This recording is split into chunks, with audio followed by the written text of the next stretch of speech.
This is Sports Matters with Jerry Coughlan. It's so retro.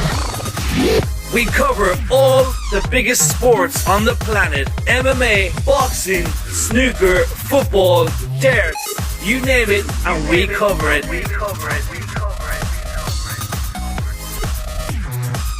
Check out all the latest interviews with Jerry and the Stairs weekly on Sports Matters.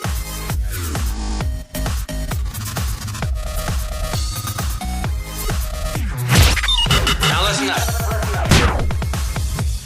So just talk about your early amateur days. I think you started roughly, it was at the age of 10 or 11. I started fighting at the age of 10. I was born right at the end of 91, so I was eligible to fight in the 91 age group. So I was at 10 when I was fighting people at 11 and stuff. And then I started boxing. Actually, I went to the gym when I was 7 years of age. So that's the first time I went to the gym, and I was just since then, and I always wanted to do it because my big brothers were doing it, and I've just stuck at it ever since.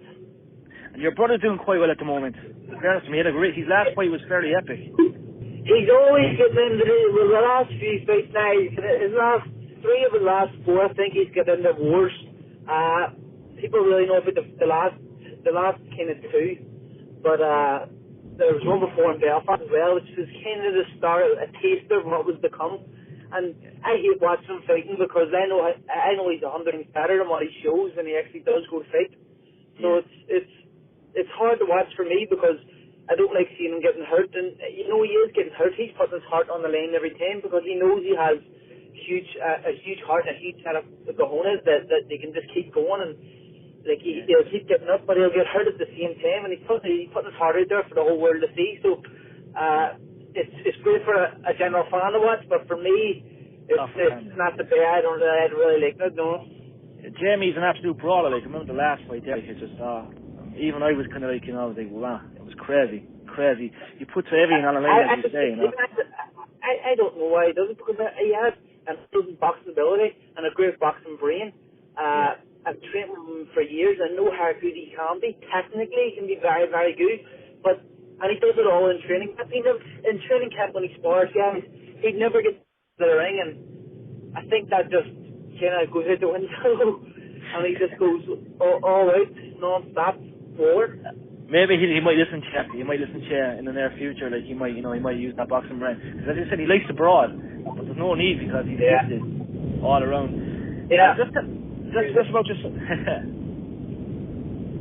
Go ahead. How's training been going for you at the moment? Obviously, you're training really hard because the Olympics is upon us. Yeah, the Olympics is upon us. As you said, it's round the corner. Blink of an eye, and they're going to miss it. My training is going very well at the minute. I fought last week, and I got cut in a fight, so I had to pull out.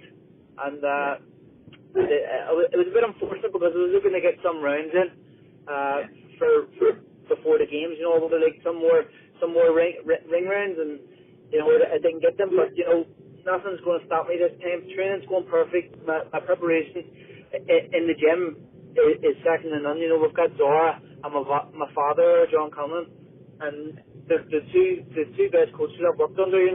I've always said that Zora is the greatest technical coach I've ever worked under. He's so smart and knows everything about boxing. So I think I'm in good hands at the minute. No doubt you were. And 2015 was was a great year for you because you won the European and World Championships, and of course you were the RT Sports Star of the Year. So no doubt you're bringing more experience into this Olympics. You've done a lot more since the last Olympics. What did it mean to you to become world champion and of course European champion, and also in 2014 Commonwealth champion? The Commonwealth Games was quite easy. I'll be honest. It's not being cocky on. There isn't as much talent in the Commonwealth than what there is in the world and the Europeans. To stand there on top of the podium with the tricolour being raised and Abner Levine playing, it's probably one of the greatest moments. It would be the second greatest moments in my life to my daughter being born. So that's how highly I rate it. It's something I've always dreamed of doing, and to go actually out there and be Ireland's first ever male world champion, was spectacular. It was amazing. And then even in the Europeans, even we've had European champions, and like I went there and picked up the bit boxer also. So that there was another amazing feeling. And like these things, they're very little people will ever get the experience these in life, and I just feel so blessed and grateful that I'm one of the people who get the experiences. It is an amazing achievement. Like, as I said, I remember watching, like, I followed you for a long time, the 2012 Olympics. I was on the edge of my seat, you know. You broke onto the scene, you know, you done so well to get the bronze. And, you know, I think a lot of us said, like, we weren't too sure if you were going to go professional or not, but we're glad you kind of, you know, you stuck with the amateur for another 4 years. So the aim definitely this year, hopefully, to help the God, I can't see why not, is for you to win that gold medal. The whole country's behind you. We all believe you're going to do it. Like, do you reckon, like, professional route is something you might do after the Olympics, or do you reckon, you know, you're just going to look at your options for the meantime, or? Yeah, well, definitely. I know I'm going to have a lot of options. The professional route is definitely going to be one of my options. I've always been attracted to the professional game, and I've always been kind of tipped to turn professional. You know, it's amazing. At the minute, my weight division's red hot with like the likes of Carl Frampton, Scott Craig, and Leo Santa Cruz all around there. So I'm very lucky to have these kind of guys bringing that kind of attention to the weight division outside that. So it's great for me, and you know, it's an easy option. I can turn pro, and I believe I will be Ireland's greatest ever sports person, never mind fighter. I really do believe that. I believe I have the ability to go there and do unbelievable things for our country. I think you could do it too. I've been saying it a long time, since the 2012 Olympics, even before that. I've been saying it. Last week I was saying, you know, Michael Conlan versus Carl Frampton, like, you know, it's like in Belfast. I put that out to one of the mates. We were just, you know, licking our lips. It's something that we want to see. So no, like, we'll hear more. Like, I think you almost did go professional after the last Olympics. Was that true, or was it just, you know, media talk? No, yeah, I was definitely, I was tempted.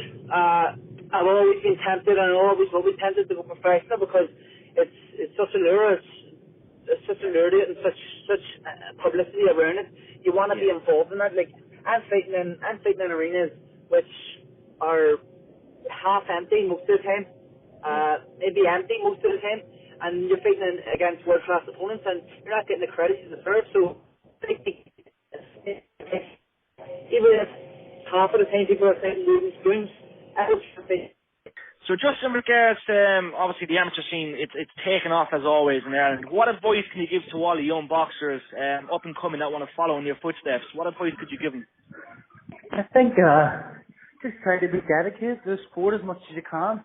When I was younger, I kind of fell into the wrong route, and I kind of fell away from the sport for a few years, and then, like, now look where I am. But, you know, I think if I stayed dedicated, I probably would have been here a lot quicker than what I got here.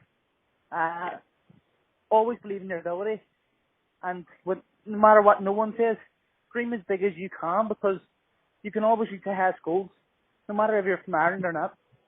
True words. You've proved it. You've gone and done it. You know, bronze medal in the Olympics, European World Champion, Commonwealth Champion, and no doubt gold this year in Rio. Yeah, man. Of course, gold in Rio is what's going to happen, and I truly believe it. So thanks for everybody who's supporting me, and they'll continue to support me through the journey. And we always will. Come on, Jerry. Cheers. Thank you. Michael, sir, thank you very much for taking the time. It's been a privilege to speak to you at this time, because I know you're very busy. So thank you very much for looking after a Cork lad as well. We know you love Cork, so thank you very much. Of course. Cheers. Thank you.